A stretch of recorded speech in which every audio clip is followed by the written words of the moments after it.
Hello, I think I'm live now. I've never done this before, so I'm hoping it all goes to plan. Thank you very much to Judith Crow for handing over. It was great to hear her talking about her book, Dance With Me. And I'm really grateful to Rachel as well for organising this virtual book fair. Such a shame that YAUC had to be cancelled this year, but 2020 kind of sucks. I went to YAUC for the first time last year as an upcoming debut, so my book wasn't yet out, but it was amazing to be there and meet with potential readers and sign some books and feel like an author.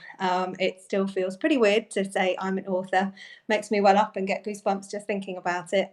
So yeah, I'm really grateful to anybody who's bought the book so far and to people who've reviewed it. I'm very, very grateful. So thanks very much for joining me today. I'm here to talk about The Sky Is Mine, which is my debut young adult contemporary novel. It's issue-led fiction, and it does explore some quite dark issues, so trigger warnings for rape and domestic abuse. They will be referred to in the extract I'll be reading, and potentially, I don't know what questions are going to be asked, but somebody may ask issue questions around those issues as well. So if you're at all sensitive, then just be aware of that. The Sky Is Mine is about 17-year-old Izzy, whose mum is in an abusive relationship and who is subjected to abuse herself from a boy at her college called Jacob Mansfield. As I say, it's quite dark, but it does, as the title suggests, we do see Izzy overcoming these issues, spoiler alert, and discovering the power of her own voice, which at the beginning she feels is completely taken away from her. I'm going to read you a short extract. The part that I'm going to read you is when Izzy and her mum come to Shrewsbury in Shropshire, where I now live. It's based on a real life event when my husband and I were in Shrewsbury and our kids were at summer camp and we were thinking about moving here. And we were sat by the River Severn and we were watching these young kids having their lunch, playing about, throwing each other in the river, and just having some fun. And then things took an interesting and, as far as I felt, quite dark turn. And so it made its way into the novel. So I'll read you a short extract now.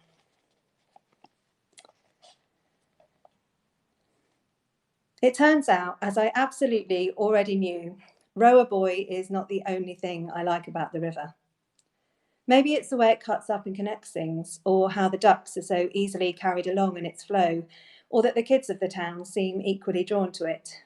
There are 8 of them, 5 boys, 3 girls, sitting on the bank in front of the boathouse, the bare-chested guys flinging themselves and each other into the water, while the girls remain dry, watching on.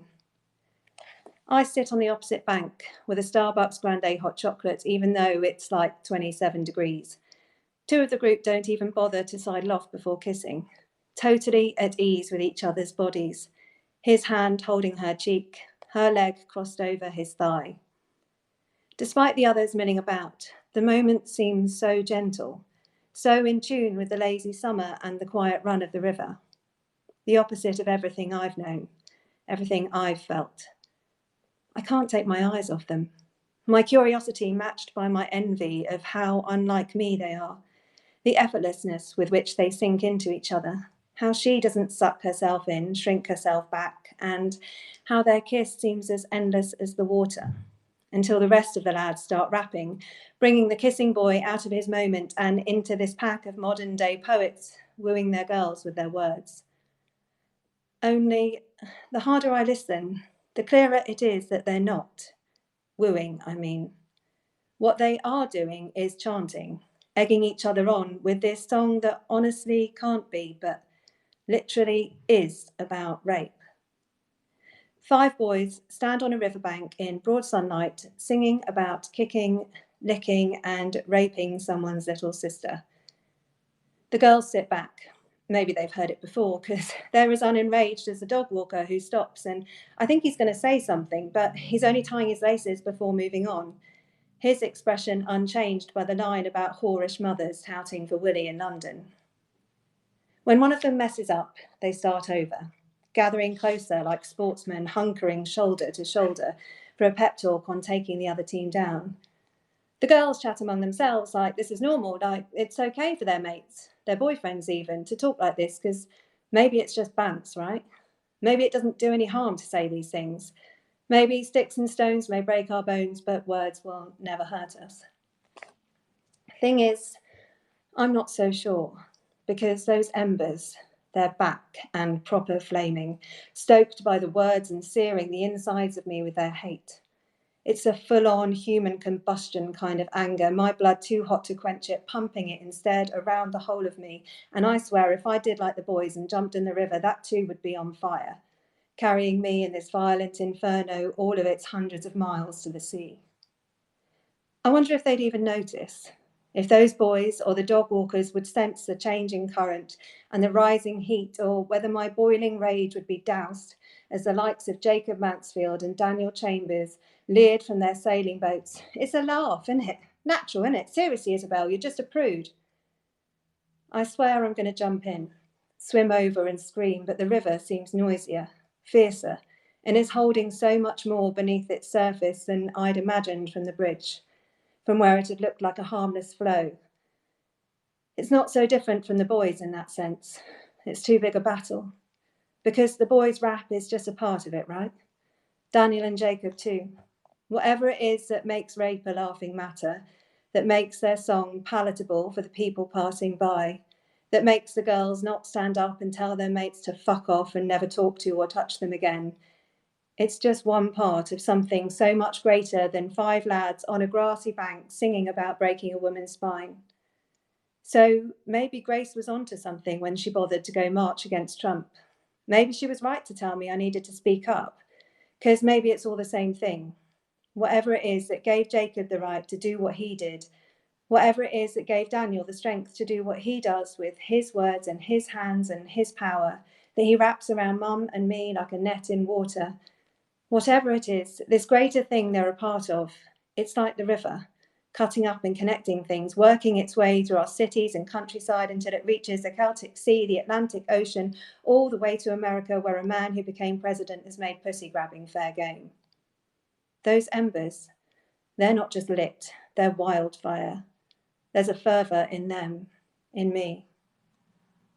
I thought Grace was playing superhero to the world instead of being a friend to me, and I thought Mum was overreacting when she shed actual tears the morning we woke to news of a victorious Trump. When she made me toast and tea and whispered, "Don't ever let any man, even the most powerful man in the world, make you believe you're anything less than brilliant." I'd thought she was a hypocrite, because why slate the president when it's your husband that beats you? And I thought she was melodramatic because he's over there and we're over here. It seems so distant, but I get it now, how it cuts up and connects things. And yeah, I must look like the mad one here, with the heat risen to my face and to my palms even, which are up in the air, waving at those kids across the river. How can you? This volume doesn't feel like it belongs to me. Stop! And they look at me like, what? Chins bucked at the gall of it, of this crazy bitch on the other side of the river calling them out on their fun. "We got a touchy one," the kisser hollers. "On the blob, are you?" If I was, I swear I'd pull the tampon from my vagina and sling it in his smug little face. Seems like quite a good place to stop. So, as you can see, it's quite a explosive book in some ways, although Izzy's journey is quite a quiet one, and the change that she undergoes is quite subtle but very empowering for the power that she discovers in herself. So if anybody has any questions, do feel free to ask me anything you like. I'll just keep looking. Thank you very much. It was very nervous doing a reading. I've never done one online before. So yeah, reassuring to know it's okay. While I'm waiting to see if any questions come, I thought I could tell you a little bit about some of my favourite YA authors. I was really inspired by Jandy Nelson's book, I'll Give You the Sun, which is just such an amazing book and really plays with language in a way that I find really inspiring. Always questions just come in from Josh. Were you ever worried about the book's content? Yeah, I was, but I think it's really important that we discuss these things, and I really hope that as a writer, I can create a safe space in a book for kids and young adults and adults even to think about things which can be quite hard to otherwise address, and that potentially maybe someone might see themselves in Izzy's story and feel able to speak up as she learns to do.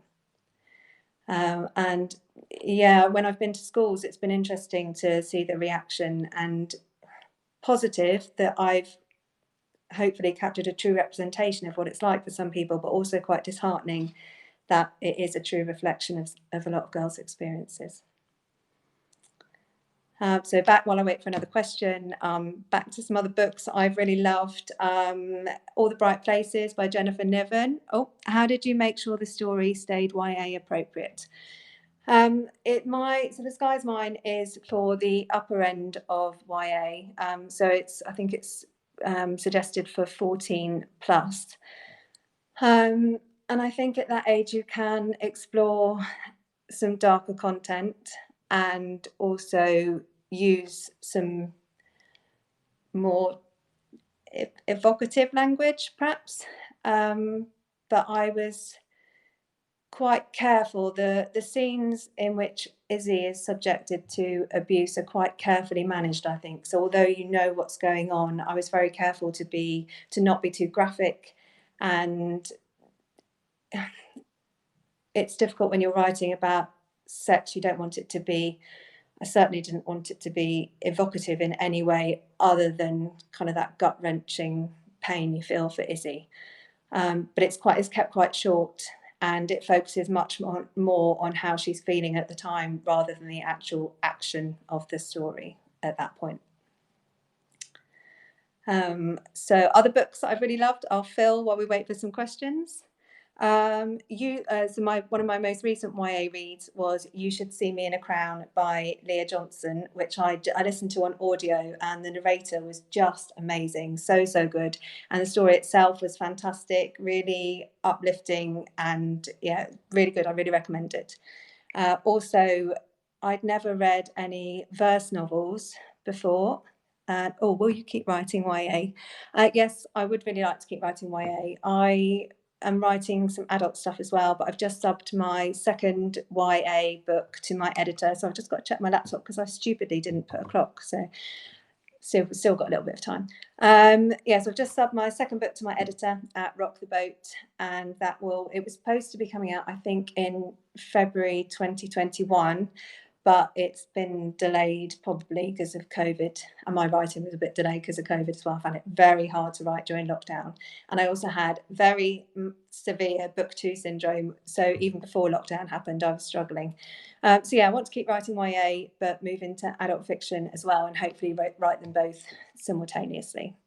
There was another question that came up. I think it was, what is your favourite genre? I think I read across quite a lot of different genres, so I really love reading contemporary adult fiction as well. Don't tend to read much historical, but for no other reason than it just doesn't, I tend to go to the wrong section in the bookshop. I'm part of a book group and we're encouraging to read across different genres, which I think is the brilliant thing about being in a book group, because you just can discover that you love things that would never have even crossed your radar.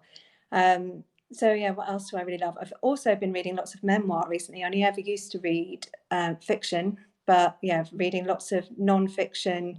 Just read I Am Not Your Baby Mother, which was brilliant. And what else have I read recently? Oh my goodness, listened to again Untamed by Glennon Doyle, which was fantastic. When did you start writing? So I wrote when I was a kid, but started writing seriously. I moved to France when I was about 27, I think, in a bit of a crisis because the man who I wanted to be with didn't want to be with me. So I moved to France to write a novel, as you do in a moment of heartbreak, and started writing a novel while I was there, but didn't get very far. Well, I got very far with it, but never knew how it was going to end. So I didn't plan it. And I now realise I absolutely have to be a planner. I can't do the pantsing thing. It sounds very romantic and lovely, the idea of sitting down at a laptop and it all just flowing, but that just doesn't work for me. I really admire the people who it does work for, but yeah, my brain just doesn't work like that.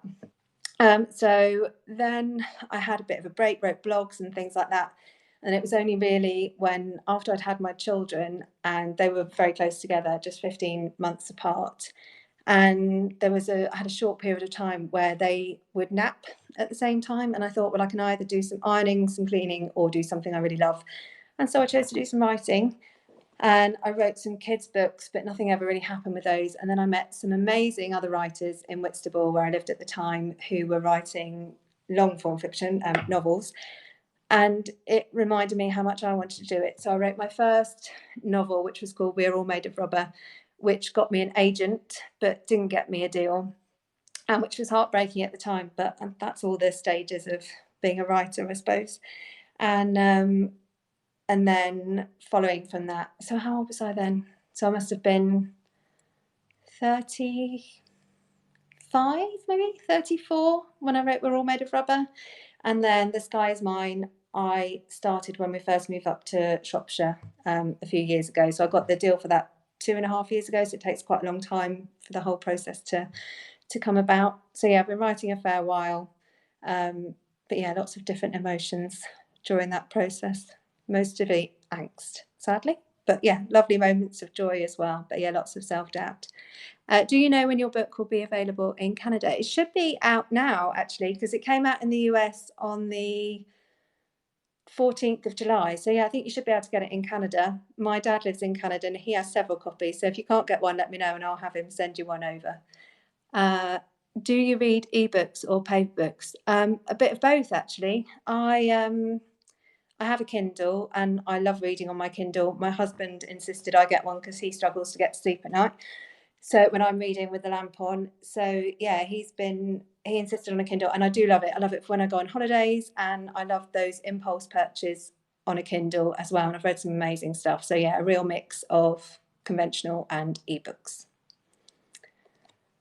Let me just check the time again. So I'm going to have to wrap up shortly. So if anyone else has any other questions, then do let me know. Thankfully, we've had a bit of quiet. My husband was putting a desk together for my daughter, so there was a lot of banging before I went live, and I was a bit concerned that the lights were going to start falling down from the ceiling. So as I'm waiting for another question, I'll go back to some other books that I really love. I think I was just about to say that I'd recently read some verse novels, which I'd never read before, and I absolutely loved them. I read Lucy Kutchu's Blood Moon, and I read an arc of it at the beginning of lockdown, and oh my God, it was so brilliant. And I really struggled to read at the beginning of lockdown. Do you think YA always has to have a happy ending? Ooh, thank you, Karen. I'd be inclined to say yes. I think it's such an interesting age to write for, and I know certainly when I was at that age, quite a long time ago, I think I like the hope of a happy ending, especially in the kind of novels that I write. I think even if the novel isn't conventionally happy, as long as there's hope at the end of it, and a character has had some self-development and feels stronger about themselves by the end of their journey. I do hate that word, but as long as they feel stronger, that they're a stronger character and they feel more self-confident or whatever it is that they're after by the end of the novel, if they find that by the end of it, even if they don't get the happy ever after that they were looking for, then yeah, I think then that's good. Sorry, one last check of the time. Okay, I might just see if there's one more question, and if not, I will hand over now. Up next, we have Lisa Braver Moss, who is talking about her novel Shrug, and you can find her on Twitter at Lisa Braver Moss, LisaBraver Moss, MOSS, Lisa Braver Moss, and she'll be talking about her novel Shrug. Thank you ever so much for joining. Nice to see you. Bye.